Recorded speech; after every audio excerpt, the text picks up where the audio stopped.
If you know you didn't do something, isn't all of this frustrating?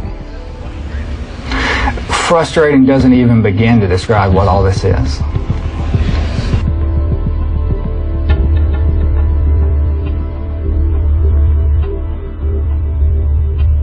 If the DNA excludes you, why are you in prison? Well, a lot of people think that if you have some sort of definitive proof of innocence, something like a DNA test, that you're automatically released, and that's not actually true. A lot of times in cases like this, it's more about politics than it is about justice. You know, a lot of people have built their careers off of this case. You know, you had police officers who were given promotions. You had the prosecutor who ran for and was elected judge. The judge, the circuit court judge, is now saying that he plans on retiring and run for Senate. All of this pretty much happened on the merit of this case, and these people do not want to admit that they made a mistake.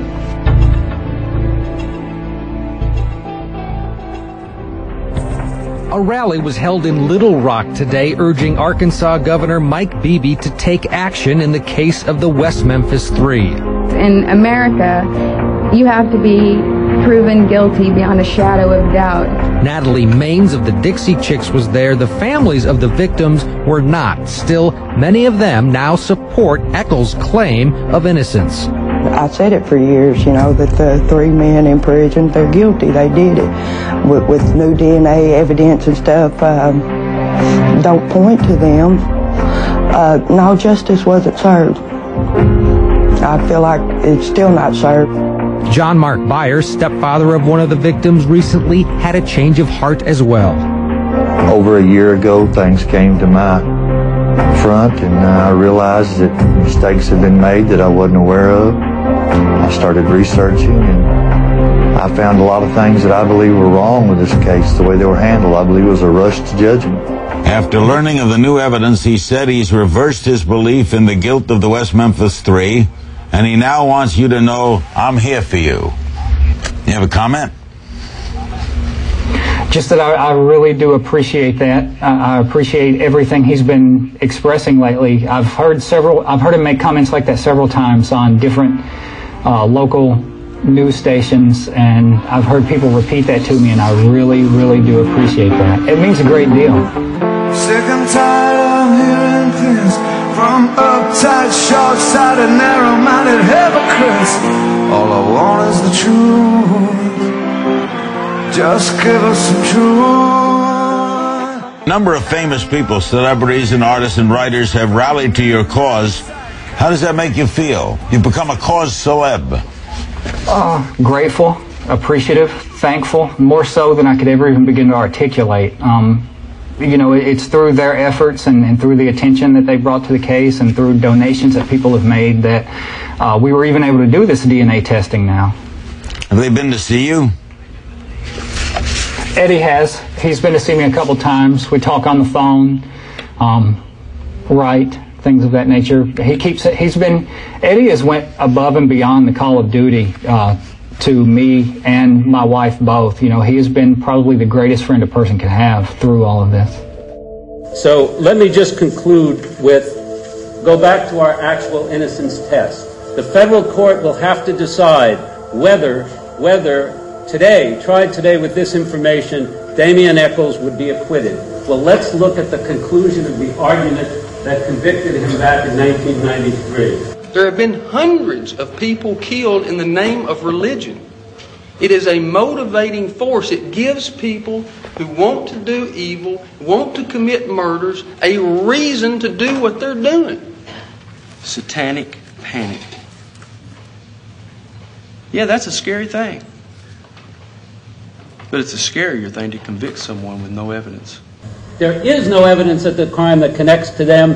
There is evidence at the crime scene that points in another direction. If this case were tried today, Damien Echols would be acquitted. He is actually innocent, and he has a meritorious claim for all of the reasons that we've stated that his first trial was unfair.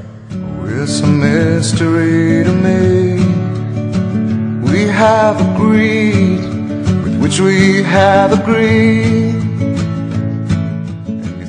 I guess I'd just like to say thank you again to everyone for not losing interest and for staying on board, for keeping up with things, and for continuing to support us the way you have for the past 13 years now.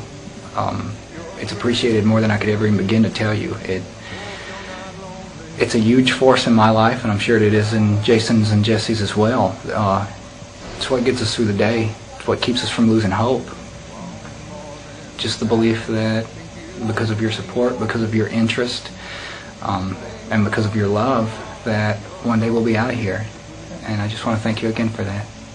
Thank you. First of all, I'd like to thank all the supporters for doing everything they have. Come out, go to the fundraisers, donate money and their time and resources. It makes it all possible for us to even have a defense. Our families, have it hard and tough and difficult, and if we just had to rely on them and the justice system, we'd be lost in here forever. And my best friend Damien would probably lose his life. I'll be glad when this is all over with and we can put it past us and maybe use it to make this country and this world a better place. To show the perseverance of the human strength and human kindness and the spirit to do well and to help each other. And that's the main thing I like about it all. It shows the goodness of people. I just want to say thank you for everything you've done. Keep up the good work. I'm having faith in everybody. That way it's going to come to the end pretty soon. Hopefully we won't be here too much longer. Just keep up the good work. I thank everybody for all their support. May God be with each and every one of you. Peace. Society, you're a crazy breed.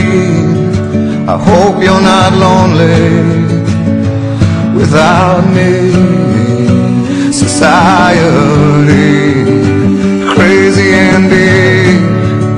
I hope you're not lonely without me. Society, have mercy on me. I hope you're not angry if I disagree. Society, crazy indeed. I hope you're not lonely.